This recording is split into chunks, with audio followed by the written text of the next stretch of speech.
Hi everyone. In this video I'm going to go through the formulas for distance and midpoint, as well as some of their applications. Now in some of this lesson, I tend to ask you to put stuff on the board, so it may be a little bit quicker, but feel free to go back and rewatch any part of this video if you're unsure. Throughout this lesson, you should be able to find the midpoint between any 2 points, as well as use the distance formula between any 2 points on a coordinate plane.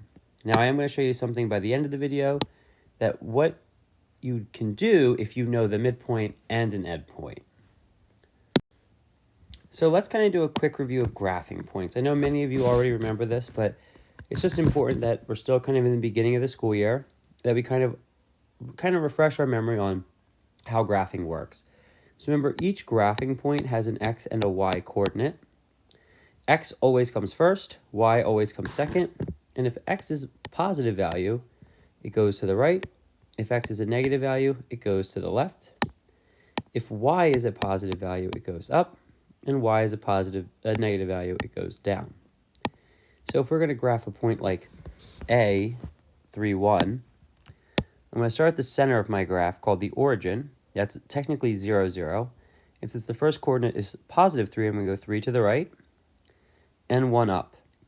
And that point right there is what I'm going to fill in as my point A. Now that I have point A, I'm going to move to point B. So again, starting at the origin, 5, 7, go 5 to the right and 7 up. Right there is my coordinate point for B. And I'm going to continue doing this process. What I really recommend that you do right now, take a second, pause this video, and try C, D, E, and F on your own. And then when you restart it, I will have the coordinate point. So please pause it now. Okay, thank you for hopefully pausing that. And you can see where C, D, E, and F all ended up. Now, I'm going to kind of resort back to this a few times during this lesson. So please make sure you have them labeled and pointed, or pointed on the graph at the right spots and labeled on your graph. Again, so this is what it should look like all together. Maybe it's a little bit cleaner without my handwriting. So what I really want you to think about is, what would it mean for these 2 points to be the closest? I think if I asked you that question, you might realize that B and C are probably the closest. And which two are the furthest? Probably F and C. Now I know this question is not in your notes, but it's more of a thinking of, how do I know that B and C is the shortest distance and F and C is the longest distance? Not a very good line at the end there, but we know that we can actually find this value of distance and be able to apply it throughout. So I do want to point out something before we actually get into the equation of distance, something that's a little bit more relevant to our day-to-day use. So in geometry, when we think of distance, we think of the direct distance. So let me give you an example. And I took one of my favorite coffee places in Philadelphia, La Colombe, and one of my favorite bakeries in Philadelphia called Essene Bakery. And so this actually was not that long ago. I was at one trying to get to the other, and I looked at how my Google Maps would tell me how to drive there.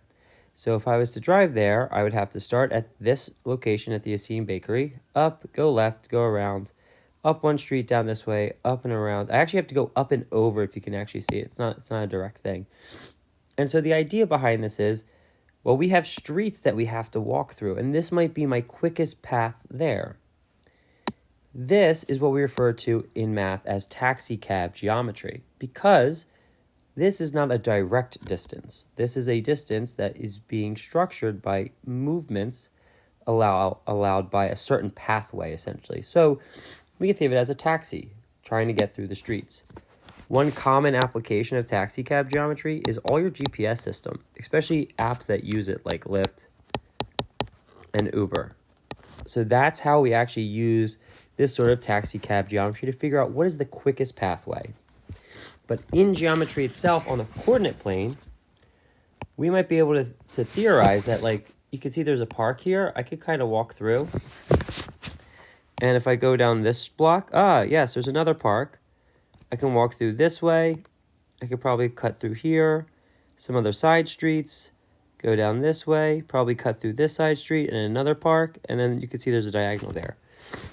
And so you might realize the closer I get to actually making a fast graph would not be this pathway with the drawing, but would be a direct distance.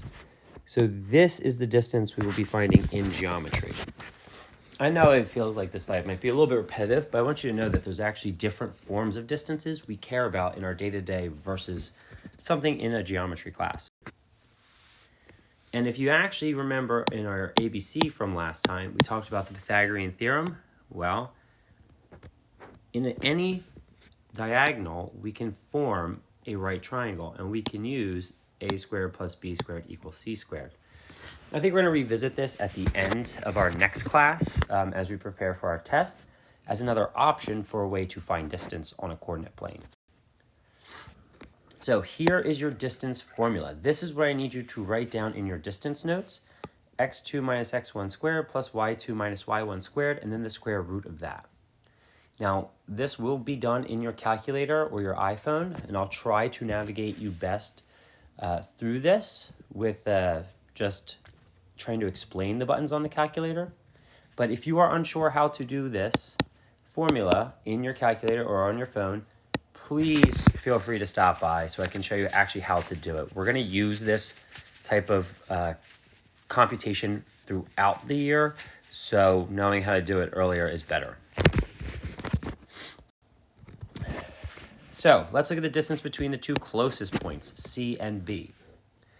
So B's distance, or coordinate point, is 5, 7. C's coordinate point is 7, 8.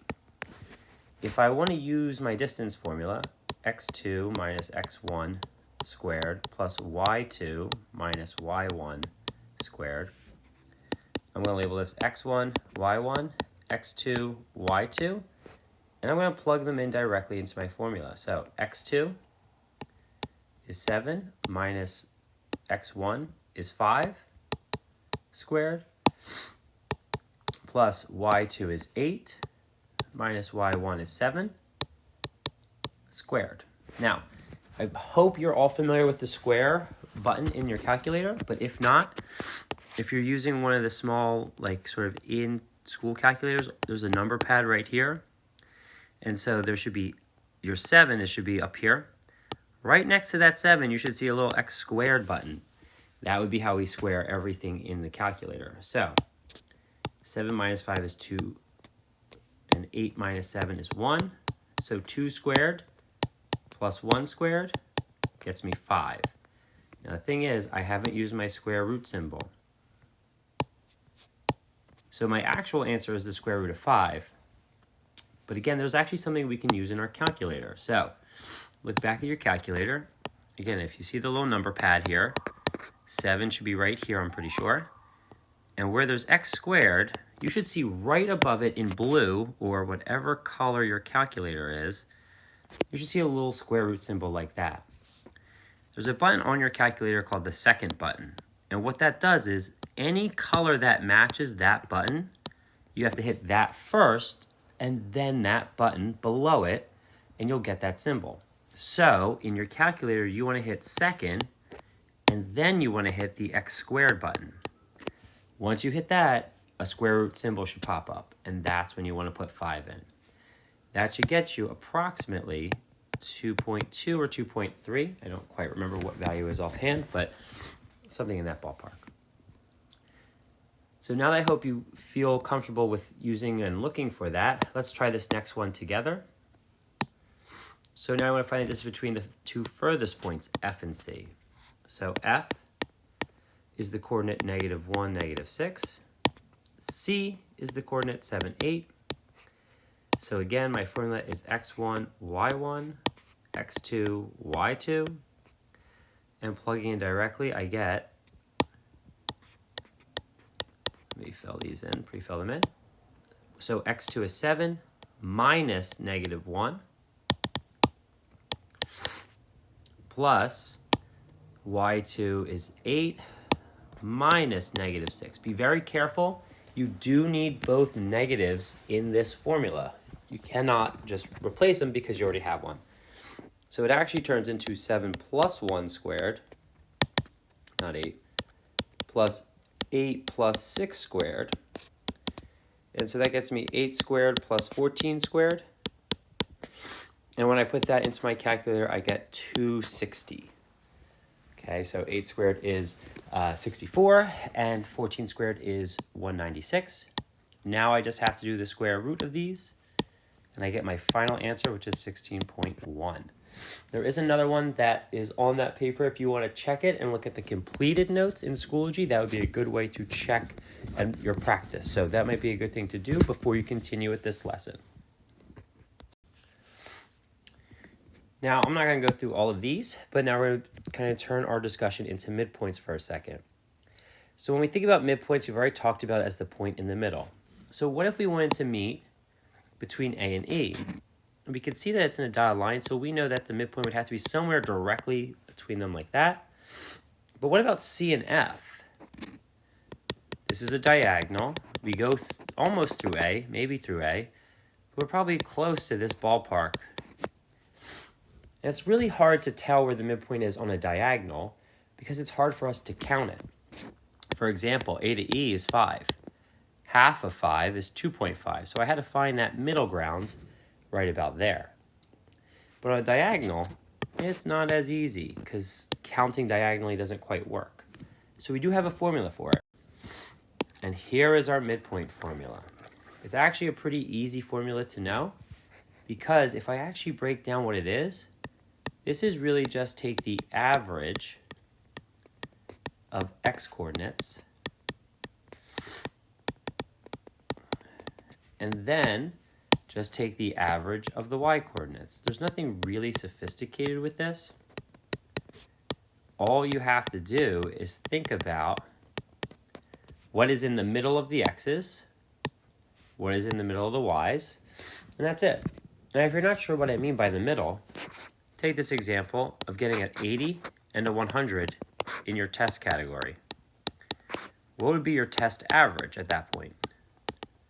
And many of you will probably know it's 90 because it's in the middle. But if you remember, you probably learned this back in 8th grade, 7th grade, maybe last year in Algebra 1, whenever you took that. But when I add these two numbers together, I get 160, or 180, sorry, and I split it by the amount of numbers I added. So that's actually how we get that formula, which is what we're looking at here. So let's try to find the actual midpoint of A and E. A is coordinate 3, 1. E is the coordinate 3, negative 4. So I'm just going to add the x coordinates together. 3 plus 3 divided by 2. And I'm going to add the y coordinates together. 1 plus negative 4 over 2. And I get 3. And, whoopsie. That's negative 3 divided by 2, so that's negative 1.5. Which, if I plot that point, is exactly where we thought it was. Here is the midpoint.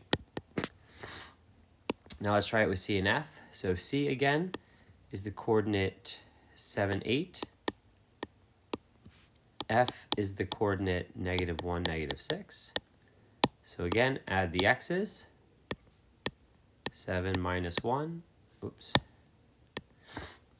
It's a little bit too far. There we go. Over 2. Add the y's. 8 minus 6 divided by 2. And so I end up with 6 divided by 2, which is 3. I end up with 2 divided by 2, which is 1. And if I try to plot the point 3, 1, you would realize, this is, in fact, the midpoint of CF.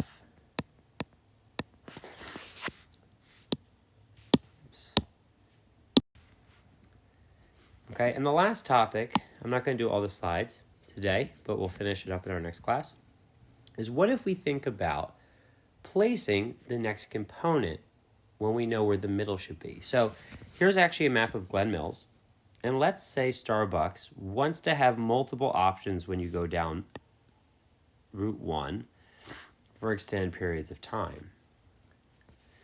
Where would it make sense based on these two Starbucks where the next one might be. Now let me give you some idea here. I've been over this way a lot. There is actually another Starbucks further out here. There's a Starbucks here. I don't think there's many up here. And unfortunately, there's one not here. So maybe if somebody writes to them nicely, we could get one. But if we want to stay close to Route 1, we could see that this and this have a decent space, that they each have their own kind of clientele that works. But maybe we want to go somewhere out here, kind of where that Dunkin' Donuts might be. Maybe this is the new location of that new Starbucks. And so the idea is, if I know the midpoint and I know an endpoint, I can easily find the new endpoint by just thinking about the direction that I am moving. Let me show you an example. So let's say B is the midpoint.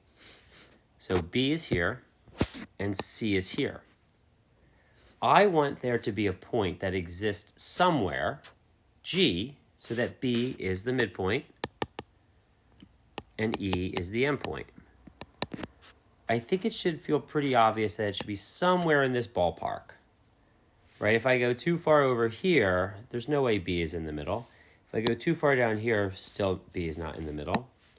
Even if I try to go down here in this region, it's pretty obvious that if my point was here, between C and B, or C and that point, there's no way B is a midpoint. It's way too close to C. So I think we've kind of narrowed down our search into this area. So if you think maybe right about here, that looks plausible. So let's talk about how on our next slide, we could actually find the exact coordinate where we want it to be. So here is that coordinate point. I found it before, and let me show you how I did it. Let's say, for example, we go from C. Let's say we start here, and we go to B. You can think of this as slope almost. I went down 1, I went over 2.